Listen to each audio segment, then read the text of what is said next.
let's get into this next clip with Dennis Rodman versus Draymond Green. This is what the conversation in Gil's Arena the other day that I seen on X. Thought it was a great conversation that we should Better have. than Draymond Green. Huh? He's not better than Go Draymond talk to this Green. man about rebounding. You'll change your... One thing, rebounding. change- Draymond Green can shoot the three, spread the floor. Do you know how many pass the rebounds ball, this man average? Guards everybody from 1 through 5. Dennis Rodman cannot fuck with... Go talk to him about rebounding. Hey, Brandon, I hear what you're saying. I hear what you're saying. But he cannot... I hear what you're saying. Listen, But why does Draymond have to do that? It doesn't matter. It doesn't matter. But My job is to... You're deflecting, bro. Look, we're trying to have a conversation. You're deflecting. I'm not reflecting. So you're saying it don't matter. It obviously matters. If you're playing with Steph Curry and Klay Thompson. That's my position. Right? Listen, and you're 6'7". Okay. Right? You have to get them the ball. Okay. And you have to rebound. Okay. You don't average over 10 rebounds for your career. Okay. Dennis Rodman averaged over 13. Okay. He didn't have to give it to shooters. He was giving it to fucking Michael Jordan. Okay. Right? So Right. you're saying He's what's sitting in better. the corner doing nothing on offense. But wait. He's playing one side of the fucking floor. But wait, no, who is? Dennis Rodman, you're playing one side. The triangle, go sit down. I gotta make a play. 7.3 points, 13 rebounds. Hold on, Brandon. I'll give you that. Brandon, come on. Brandon, let's not do that. What? Draymond for his career averaged 8.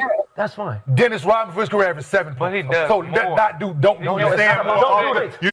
Alright. Let me stop it right there. What's good? What's good with this conversation? Me personally, I start this conversation off, but what I think, honestly, I'm taking Dennis Rodman over Draymond Green. Why?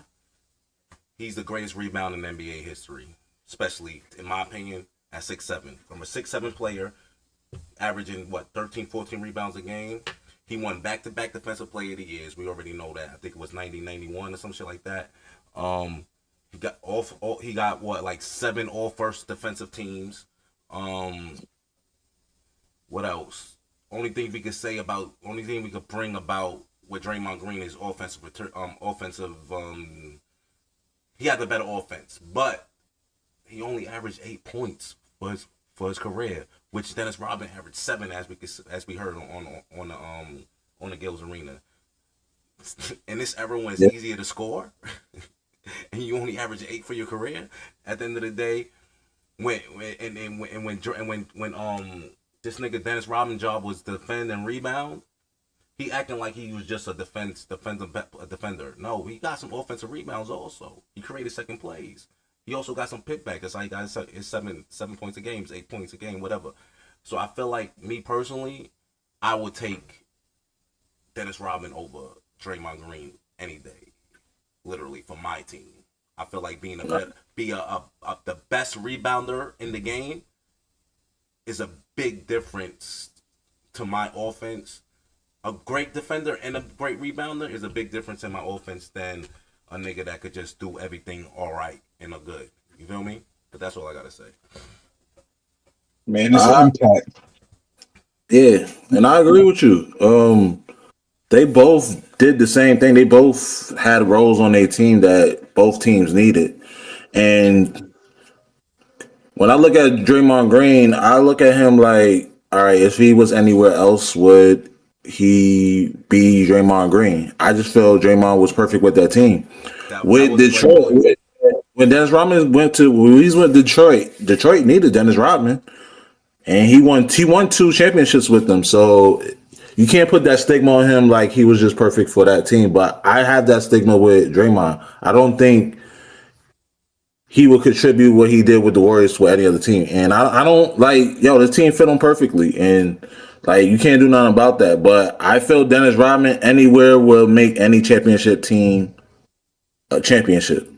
He will be a big contributor in that. I don't think that will be for Dennis Rodman. You can look at scoring, but this man averaged 18 rebounds in the season before. He consecutively averaged 17, 16, 18 rebounds. Yeah, he didn't score much, but I think in this day and age, he would have scored a little bit more just because of the fast breaks, as you can see in the highlights. It's more open. The game is faster. I think Dennis Rodman would have scored physical. Yeah, he would have scored a little bit more in this age. So, in that time, it was hard to score because it was nothing but, hand checks and all that. So, I don't think Draymond will be scoring that much in that era as well. But, Dennis Rodman's impact on rebounding and defensively is just so overpowering that I looked at him as a better player. Skill wise, you could probably say Draymond, but overall player, I would go with Dennis Rodman because he did it with 2 teams, and he was a big factor in both teams.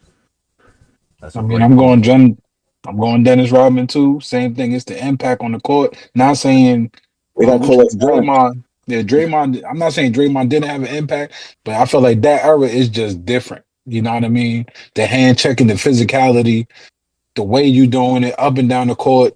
It just, we looking at the replays right now. It feels different. You know what I mean? The numbers sound cool, how they rebounding, but if you looking at the game, it's just different, bro. I can't even explain it. It's just a different feeling. Look at that. Like that's insane. That's a Draymond Green play. But not discrediting Draymond. Draymond is still an impact. You know what I mean? Numbers can't define what he do. We Knicks fans. What Josh Hart do, the numbers can't show what he does on that court. But it's the same thing. Like Dennis Rodman, I pick Dennis Rodman. You got anything to say, Shaq? Look, that play right there, yo. That's a Draymond Green play right there. I ain't gonna lie. I can't stand Draymond. I ain't gonna lie, because I feel like he got whole tendencies, man. I just don't really rock with Draymond, but I'm probably am going to go Dennis Rodman. Fuck Draymond Green. Let's go. Fuck Draymond Green. But I had Dennis Rodman sneakers. Draymond ain't getting no sneakers. I know wild, but I just feel like just watching how Mitch Robinson impacts the Knicks. And I won't say he's limited, you know what I'm saying, but like just his short amount of time he plays, and he's a great defensive player, but like he's not on the caliber of Dennis Rodman. You see how, like when Mitch Robinson's playing his A game, you know what I'm saying? How much it changed the game. The game, Dennis Rodman did that you feel his impact. You feel that. You know what I'm saying? And then put the dress on after. Yeah. Yeah. But then the only thing I do like from Draymond is he has high IQ offensively, so he helps with like offense. He helps offensively. And I'm not even talking about his game or skill set. I'm talking about shot create, and not he's a true shot creator, but be able to read the defense and be able to kick it out to the open person and stuff like that. I do like that, but if I'm picking someone and building a team, I'm going with Dennis Rodman. I am 100%. I'm going with that. This was an easy conversation. We all agree. Yeah, I ain't gonna lie. I don't rock with Draymond at all. Did we even go 10 minutes on this conversation? God damn. I feel like he's one of the most overrated players of NBA history, and then he pops his collar. So. I feel like he pops his collar like he is. No, but he's not that. Look, for another conversation, I feel like he do got the heart and he do embody, because they don't get them rings without him. I do feel like that. But I mean, I agree with that. When you compare him to a 90s legend or 80s, whatever you want to call that, that's crazy. Dennis Rodman is different. On the court, off the court, during the game, watching him, I was too young. But when you see these replays and you watch him, and then you see replays of Draymond, it don't move you the same way. It don't. I mean, I wasn't that young. I wasn't that young. But to me, Draymond Green popping his collar is equivalent to. I ain't gonna even do it. And do it. I ain't about to do it, man. But he's not the Pippins. Like those are guys that should be like popping their collars. You know what I'm saying? To me, he's a souped up role player, and you can't be popping your collar if you're a souped up role player. That's how I just feel. He's definitely a souped up role player. He's a good player. Don't get it twisted. Yeah, he's a great player. He's definitely a great player. I'm never gonna take that away from him. But the way he pops, like he's one of those guys that to me is like, yo, I had 100 yards one game, and now that picks over everything else I did in my whole Gilbert Arena life. Shit. Talking about that 60 over Kobe. Yeah, he always talk about that 60 over Kobe. Gilbert Arenas, literally, and he hang his hat over. Great player. Great player, great offensive player. But you're not in the realm of the Jordans, Kobe's, even Kawhi's. You're not in those stratosphere. You're not. You had a blip. I mean, even though Draymond didn't have a blip, Oh, but to me, them championships saved Draymond because if he didn't have those, we would be comparing him to Josh Hart.